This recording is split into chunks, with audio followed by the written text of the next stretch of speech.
Hey guys, Evan Laux here for Motorcycle and Powersports News.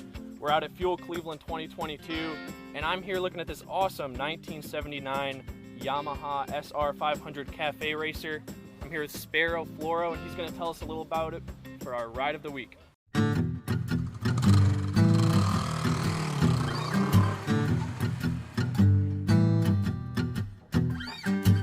Okay, so what I done was, originally this bike was a 1979 Yamaha SR500. What I did to it to start with, I actually cut the steer tube off it because it was set at 28 degrees.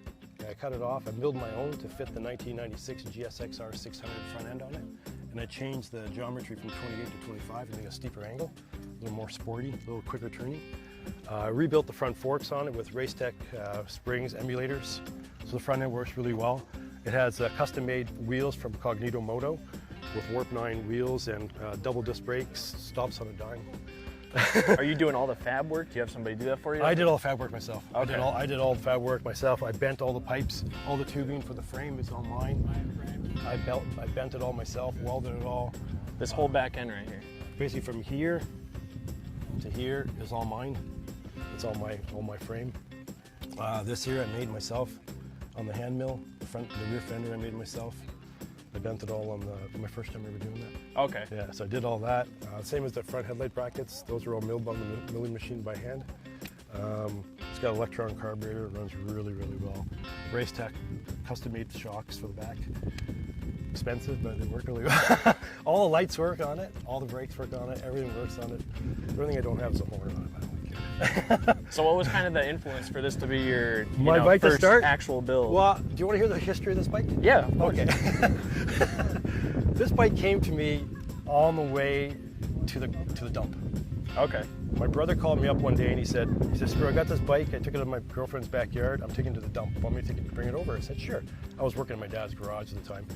So he took it out of his pickup, and we took the gas, put some new gas in it, changed the spark plug, and it fired right up. I said, okay, leave it here.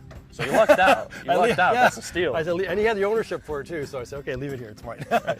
So then originally, I rebuilt the bike completely back to original.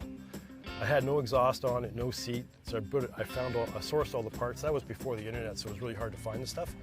So I put it all back to original. I rode it for about 2 years, and I sold it to a guy at work. He rode it once and crashed it. Wow, okay. Bent it all up, so I bought it back off him. And that's after that, and then it caught on fire. so then I started stripping it down, and then I started doing the whole thing from there on. That was the story behind that one. So, you know, you got the beautiful leather seat here, this kind of, I guess you would call it teal?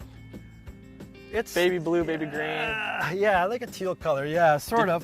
It's a custom color. Did you have any sort of inspiration for the, overall look, kind of feel of the bike? I wanted the bike to look more Italian than Okay. anything else. I like the Italian theme. That's why I went for the brown leather and this pistachio sort of colored green. I really like the color scheme. It's funny, when I trying to figure out what color to paint the gas tank, when I was making this, I was putting a little bit of Bondo on it. Some green Bondo. Really? Yeah. And the green Bondo matched the brown seat really nice. It's a good combination. So that's the way I found the color scheme for that, just by chance, eh? So then I started looking on the internet what's a good color, and I found a Porsche that was similar in color, but I couldn't get the exact color. So then I just modified the color with the painter. I sat with the painter for like an hour, putting drops of paint in there just to get the right color. So we finally came up with this color. Well, it's a beautiful bike. Yeah, and, thank you. You know, before we started talking here, you kind of told me all these parts on the front end. You're distributing these parts. The only one. Yeah, I'm the only one in Canada distributing these mirrors. They're designed in Italy, and I'm the only guy in North America right now who has them. I sell them, and same as the foot pegs, the air filters, these switches, and the throttles. And I have a bunch of other stuff on my website too, custom triples and a bunch of other stuff too that I sell. Yeah, so I'm the only guy that actually sells these right now in North America. You have a lot of people, getting that stuff for the Yamahas. Yeah, I just started doing it, and they're starting to get a little more sales. It's starting to get a little bit better. Yeah, because it's easier, because the guy who actually distributes them is from Europe, so it's hard to get the stuff over from there to here with all the duties and everything. So to get them from me, from already in Canada, it's a lot easier. Even shipping down the States is not a big deal, right? So But yeah, it's working out pretty good. And it's getting busier and busier as I go. So I just started it, and I carried a lot more parts now too, other stuff too. So right. Yeah, it's a lot of fun. I enjoy it. Is this a finished build? Do you plan on adding more stuff to it, or? No, this is it. That's it. I got one more show after this in Pittsburgh, Glory Days. Okay. Yeah. And that'll be it for this bike. Right. So it's a lot of fun though. It's it's a lot of fun to ride actually. It goes really, really well. It's hard to keep the front end on the ground. Mm-hmm. It just wants to lift every time, every shift. I was gonna say, you told me you're just kind of cruising around on it. Everything's custom. You got this big engine on it. Yeah. Have you done any, particular engine work to, beef it up? Oh, this one? Yeah. Oh yeah, it's got a 30 over Wiseco, 11.5 compression. Okay. To the 9.5 that was in there, or 9.25, whatever it was. Ported and polished head. Mega Cam's cam, titanium lifters, titanium keepers, springs. It's done it pretty nice. It runs really well. And the Electron carburetor runs really, really well. It's like amazing. It's really progressive on the acceleration. I used to run a 41 millimeter Kean flat slide in there, but it was too much for the bike. I hit the throttle, I just couldn't keep the front end on the ground. It was like off, on. So it was like the front wheel would come off the ground about this high every shift, so I couldn't ride down the road, right? Right. So then I went to the Electron carburetor, same power, but very progressive in the throttle. And it's just like, if I want the power, it's there. If I want to just cruise around, it's perfect. It's a great carburetor, actually, yeah.